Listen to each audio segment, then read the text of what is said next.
Hello, thank you very much for joining me for today's video. Today I'll be showing you how to add subscription to one of your Shopify products, so stay with me.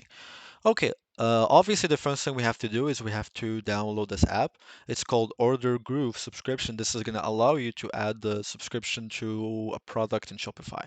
You just have to install it. Once you do, then it will appear here under your apps. Then afterwards, you have to create the product, or if you already have one, so that's okay. I will show you how to make a product. You just have to click on add and then give it a title, price, and then fill up the information.